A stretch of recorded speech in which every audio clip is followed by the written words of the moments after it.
നമ്മുടെ സംസ്ഥാനത്തെ ലഹരി വ്യാപനത്തിന് തടയിടുന്നതിന് വേണ്ടിയായിരുന്നു ഓപ്പറേഷൻ തൂഫാൻ ആരംഭിച്ചത്. അതിനുശേഷം നിരവധിയായ ആളുകൾ ആണ് ഈ ഓപ്പറേഷന്റെ തൂഫാന്റെ ഭാഗമായി പിടിക്കപ്പെട്ടിട്ടുള്ളത്. പല കോണുകളിൽ നിന്നുള്ള ആളുകൾ ഇതിന്റെ ചങ്ങലകളായി പ്രവർത്തിക്കുന്നു എന്നത് നമ്മൾ മനസ്സിലാക്കിയതുമാണ്. എന്നാൽ കേരളത്തിന്റെ പൊതുസമൂഹത്തെ ഒന്നടങ്കം ഞെട്ടിക്കുന്ന ഒന്നായിരുന്നു ഇതിൽ കണ്ണികളായി കുട്ടികൾക്ക് അറിവ് പകർന്നു നൽകേണ്ട അധ്യാപകരും ഉൾപ്പെട്ടിരിക്കുന്നു എന്നുള്ളത്. പ്രത്യേകിച്ച് ലഹരി സംഘങ്ങൾ വൻ തുകയ്ക്കുള്ള സാമ്പത്തിക ഇടപാടുകളിൽ ഉൾപ്പെടെ സ്ത്രീകളെ ഉപയോഗിക്കുന്നു എന്നത് അന്വേഷണ സംഘത്തിന് മനസ്സിലായ കാര്യമാണ്. അവിടെയായിരുന്നു അധ്യാപികമാരായ കീർത്തനയും കാവ്യയും ഈ ലഹരി ഇടപാടിൻ്റെ കണ്ണികൾ ആണ് എന്ന കണ്ടെത്തൽ ഏറെ ഞെട്ടിപ്പിച്ച സാഹചര്യം ഉണ്ടാകുന്നത്.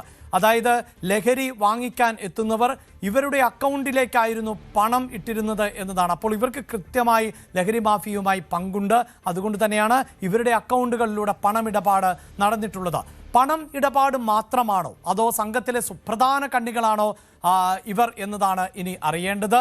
ലഹരി മരുന്നിൻ്റെ കാരിയർമാരായി ഇവർ പ്രവർത്തിച്ചോ എന്നതുമൊക്കെ അറിയേണ്ടതാണ്. കാരണം ആഡംബര വാഹനങ്ങൾ അടക്കം ഇവർക്ക് ഉണ്ടായിരുന്നു, അതിനൊക്കെയായിരുന്നു യാത്ര എന്നതാണ്.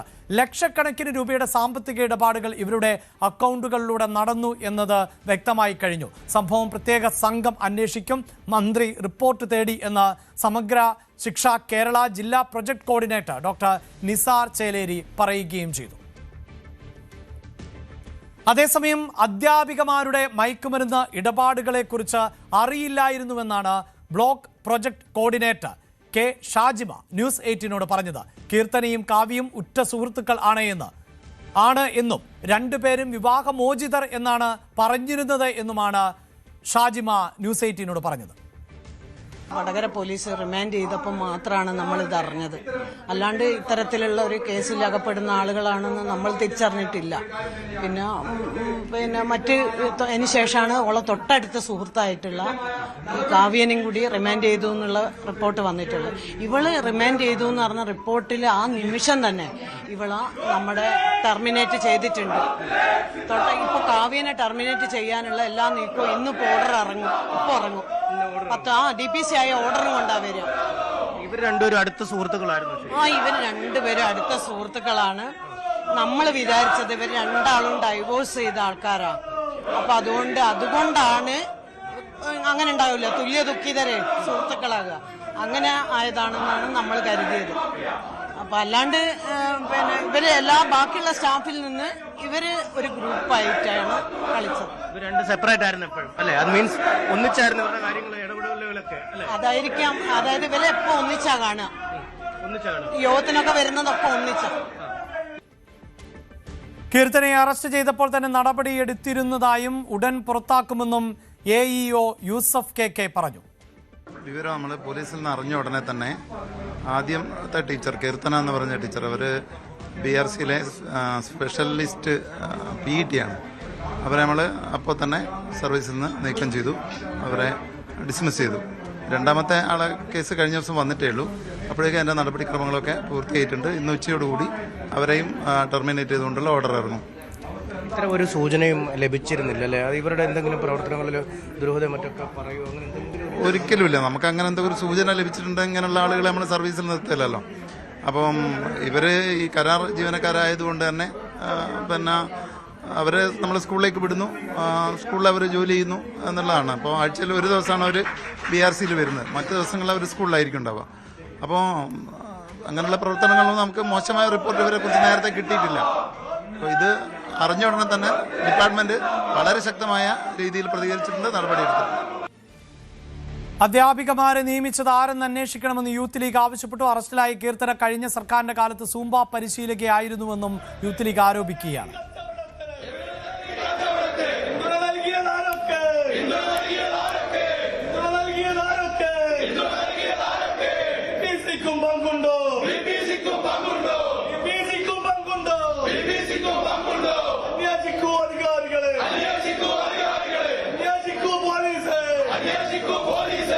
വാർത്തയുടെ വിശദാംശങ്ങളുമായി MS അനീഷ് കുമാർ ചേരുന്നുണ്ട്. അനീഷ്, വലിയ പ്രതിഷേധം കൂടി ഇരമ്പുകയാണല്ലോ ഈ സംഭവത്തിൽ.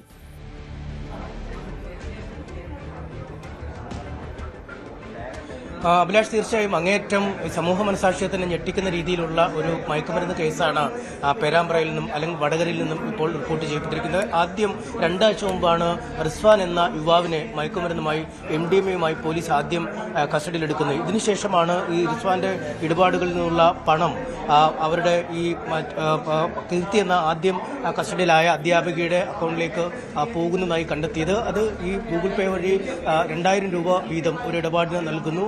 ആ ഇടപാടിന് നൽകുമ്പോൾ വാട്സാപ്പിലൂടെ പിന്നീട് ഇവരുടെ ഒരു ലൊക്കേഷൻ ഷെയർ ചെയ്ത് നൽകുന്നു. ആ ലൊക്കേഷനിൽ എത്തിയാൽ ഈ മയക്കുമരുന്ന് നൽകാനുള്ള കാരിയർമാർ അവിടെ എത്തുകയും ഈ ഇടപാടുകാർക്ക് കൈമാറുകയും ചെയ്യുന്ന രീതിയിലായിരുന്നു അന്വേഷണത്തിൽ കണ്ടെത്തിയത്. ഇതിനുശേഷമാണ് പിന്നീട് ഈ കീർത്തിയുടെ ഏറ്റവും അടുത്ത സുഹൃത്തായ കാവ്യ എന്ന മറ്റൊരു അധ്യാപികയിലേക്ക് അന്വേഷണം പോകുന്നത്. ഈ സമാന രീതിയിൽ തന്നെ ഈ മയക്കുമരുന്ന് ഇടപാടിന്റെ പണം ഇവരുടെ അക്കൗണ്ടിലേക്കും എത്തിയിരുന്നു എന്നതാണ് കണ്ടെത്താൻ കഴിയുന്നത്. എന്തായാലും നമ്മൾ നേരത്തെ ഇവിടുത്തെ കോർഡിനേറ്ററോടക്കം സംസാരിച്ചപ്പോൾ ഇരുവരും ഉറ്റ സുഹൃത്തുക്കളായിരുന്നു എന്നാണ് അവർ പറയുന്നത്. ഈ BRCയിലേക്ക് യോഗങ്ങൾക്കും മറ്റും ഒക്കെ എത്തുമ്പോൾ ഇവർ ഒന്നിച്ചായിരുന്നു. ഒപ്പം ഇവർ വിവാഹമോചിതർ ആയിരുന്നു എന്നാണ് ഇവിടെ പറഞ്ഞത്. വിവാഹമോചിതരുടെ ഒരു കൂട്ടായ്മ അല്ലെങ്കിൽ അവർ ഒരേ വികാരം രീതിയിലൊക്കെയാണ് അവർ കരുതിയിരുന്നത്. ഒപ്പം സാമ്പത്തികമായി നേരത്തെ വലിയ ബുദ്ധിമുട്ടിലായിരുന്ന ഒരു ആളാണ് ഈ കാവ്യ. കാരണം അവർക്കൊരു അപകടത്തിൽ പരിക്കുപറ്റി ആശുപത്രിയിൽ കിടന്നപ്പോൾ BRCയിൽ നിന്നുള്ള അധ്യാപകരാണ് പണം പിരിച്ച് ഏതാണ്ട് 2 ലക്ഷം രൂപയോളം നൽകി ഈ കാവ്യയുടെ ചികിത്സയും മറ്റുമൊക്കെ നടത്തിയത്. പിന്നീട് ശരവേഗത്തിലായിരുന്നു ഇവരുടെ ഈ ആസ്തികളിലുള്ള വർധനവ്, ജീവിത ശൈലിമായിരുന്നു. വലിയ വിലക്കൂടിയ വസ്ത്രങ്ങൾ ധരിക്കുന്നു, മറ്റ് ആഡംബര കാർ വാങ്ങുന്നു എന്നടക്കമുള്ള ശരവേഗത്തിലുള്ള മാറ്റങ്ങൾ വരുത്തിയിരുന്നു. ഈ BRC കോർഡിനേറ്റർ തന്നെ ഇക്കാര്യം ചോദിച്ചപ്പോൾ സഹോദരൻ വാങ്ങി നൽകിയ കാറാണ് ഈ പുതിയ വാങ്ങിയ കാറെന്നൊക്കെ അവർ പറയുകയും ചെയ്യുന്നു. എന്തായാലും പ്രകടമായി തന്നെ അവരുടെ ജീവിതശൈലിയിലെ മാറ്റങ്ങളിലേക്ക് ശ്രദ്ധയിൽപ്പെട്ടു. പക്ഷേ ഇത്തരമൊരു മയക്കുമരുന്ന് ഇടപാടിലേക്കാണ് ഇവർ നീങ്ങിയത്. കുട്ടികൾക്ക് മാതൃകാപരമായി വിദ്യാഭ്യാസം പകർന്നു നൽകേണ്ട അധ്യാപകർ ഇത്തരത്തിലൊരു മയക്കുമരുന്ന് എന്ന് വിശ്വസിക്കാൻ പോലും കഴിയുന്നില്ല. ഈ BRCയിലെ സഹപ്രവർത്തകരായ മറ്റു അധ്യാപകർക്കും ഇതൊരു ആഘാതം തന്നെയാണ് എന്നാണ് അവർ വ്യക്തമാക്കുന്നത്. എന്തായാലും നമുക്കൊപ്പം ഈ KSU പ്രവർത്തകരുണ്ട്, യൂത്ത് ലീഗ് പ്രവർത്തകരൊക്കെ ഇവിടെ പ്രതിഷേധം നടത്തിയിരുന്നു. നമുക്ക് അവരോട് തന്നെ കാര്യങ്ങൾ ചോദിക്കാം. എന്താണ് നിങ്ങളുടെ ഈ പ്രതിഷേധത്തിന്റെ ആവശ്യം? ഇവരെ നിയമിച്ചവരെ കുറിച്ചുള്ള അന്വേഷണം നടത്തണം, ഇവർക്ക് ചില രാഷ്ട്രീയ പാർട്ടികളുമായി ബന്ധമുണ്ട് എന്നൊക്കെയാണോ നിങ്ങൾ? തീർച്ചയായിട്ടും. കാരണം ഇവിടെ BPCA ഇപ്പം നമുക്കറിയാം, BPC ഇൻചാർജാണ് നിലവിലുള്ള ട്രെയിനർ, BPC ഇൻചാർജിലാണ്. അപ്പൊ നിലവിൽ എന്തുകൊണ്ട് ഇവിടെ ഒരു BPCയെ നിയമിക്കാൻ കഴിഞ്ഞ ഭരണസമിതിക്ക് അല്ലെങ്കിൽ ഭരണക്കാർക്ക് കഴിഞ്ഞില്ല?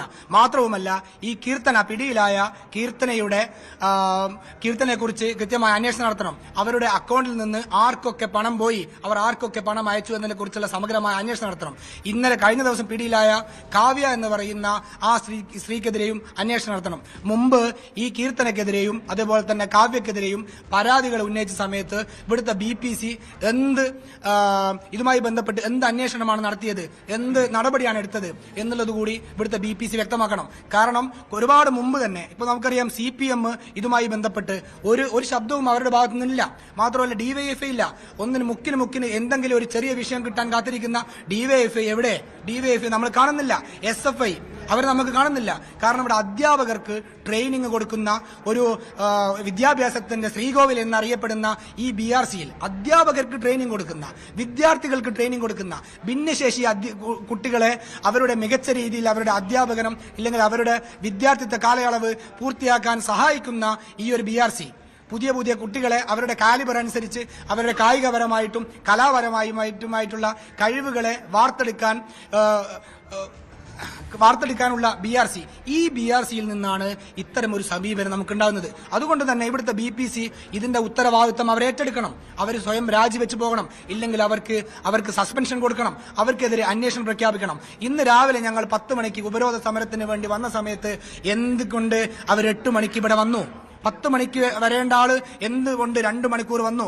അതിന്റെ അർത്ഥം ഈ BRC സെന്ററിൽ എന്തൊക്കെയോ ഒളിക്കുന്നുണ്ടെന്നുള്ളതാണ്. അതുകൊണ്ട് തന്നെ ഈ ഓഫീസ് സീസ് ചെയ്തുകൊണ്ട് ഇവിടെ സമഗ്രമായ അന്വേഷണം, ജുഡീഷ്യൽ അന്വേഷണം നടത്തി ഈ ഓഫീസിൽ എന്തൊക്കെയുണ്ട് എന്നുള്ളത് ആളുകൾക്ക്, പൊതുസമൂഹത്തിന് കാണിച്ചു കൊടുക്കണം. ഇതിന്റെ പിന്നിൽ മറ്റാൾക്കാർ കൂടി ഇവിടുത്തെ ഉൾപ്പെട്ടിട്ടുണ്ടെന്നാണ് നിങ്ങൾ കരുതുന്നത്? ഈ ശൃംഖലയുടെ ഭാഗമാണ് 100%. കാരണം ഇവിടെയുള്ള യൂത്ത് ലീഗിന്റെ പ്രവർത്തകന്മാർ ഇവിടെ ഈ ഓഫീസിലേക്ക് BPS കാണാൻ വേണ്ടി വന്ന സമയത്ത് അവിടെ കഴിഞ്ഞ ദിവസം അറസ്റ്റിലായ കാവ്യ ഇവിടെ ഉണ്ടായിരുന്നു.